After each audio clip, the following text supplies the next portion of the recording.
Ok, số đây là cái này ngày nay nhom được tranh video lộ phao ta tiết đang ngày nay nhom lộ sự phao collocations collocation នេះប្រែថាពាក្យបញ្ចូលគ្នា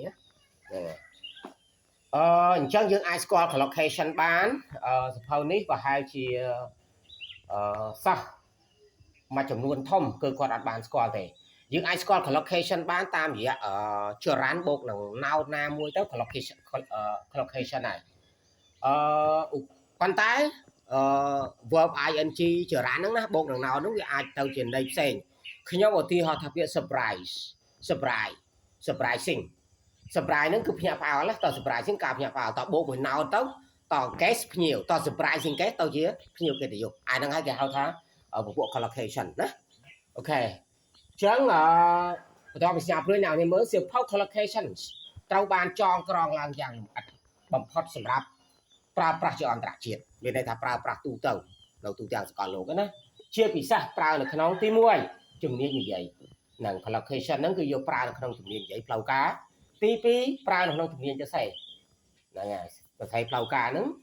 ទី3ជំនាញបកប្រែទូទៅអញ្ចឹងការបកប្រែខ្មែរអង់គ្លេសខ្មែរ collocation ហ្នឹងគឺចាំបាច់បំផុតហើយណាអូខេហើយតបពីស្ញាប់ព្រួយនេះអ្នកដែលអាចប្រើសៀវភៅនេះបានគឺទី1សិស្សកម្រិតមធ្យមអាចប្រើសៀវភៅ collocation នឹងបានទី2សិស្សកម្រិតលើមធ្យមអាចប្រើសៀវភៅនឹងបានទី3សិស្សកម្រិតខ្ពស់អាចប្រើសៀវភៅ collocation បាន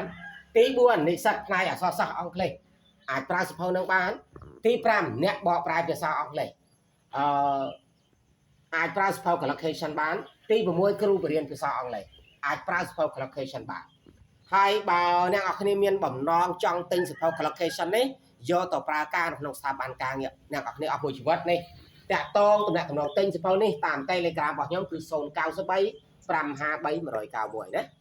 ខែអញ្ចឹងនៅក្នុងសៀវភៅ collocation នេះខ្ញុំក៏បញ្ជាក់អ្នកនរគ្នាផងដែរថាមានច្រើននេះ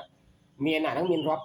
ប់ម៉ឺនពីអាហ្នឹងណាប៉ុន្តែ collocation ដែលយើងអាចប្រើប្រាស់ជាផ្លូវការបានយើងចេះត្រឹមតែ15000 ពានគឺយើងប្រើការបកបោហើយហ្នឹងហើយយើងបកប្រែខ្មែរអង់គ្លេសខ្មែរគឺអត់ទាល់ទេប៉ុន្តែនៅក្នុងសៀវភៅនេះវាមានចិត្ត50000អ្នកនរគ្នាមានចិត្ត50000ពាក្យគឺច្រើនណាស់អញ្ចឹងអ្នកនរគ្នាអាចមានបំណងយកទៅប្រើហើយមួយទៀតសៀវភៅនេះអ្នកនរគ្នាទិញទៅដាក់ទៅតាមខ្លួនទៅដោយខ្ញុំមានសរសេរតាមលំដាប់អក្សរពីអក្សរ A ដល់អក្សរ Z ហើយខ្ញុំបានបកប្រែខ្មែរក្នុងនឹងប្រមាណនៃម៉ាននេះខ្ញុំបានបញ្ជាក់រួចហើយអ្នកនរគ្នាគ្រាន់តែទន្ទិញពាក្យអង់គ្លេសហើយទិញពាក្យខ្មែរទៅគឺប្រើការបានហើយណាហើយបើមានម្ដងចង់ទិញខ្ញុំបញ្ជាក់ម្ដងទៀតគឺតាក់ទងមក Telegram របស់ខ្ញុំគឺ093 553 191អូខេប៉ុណ្ណឹងចាស់អ្នកនរគ្នា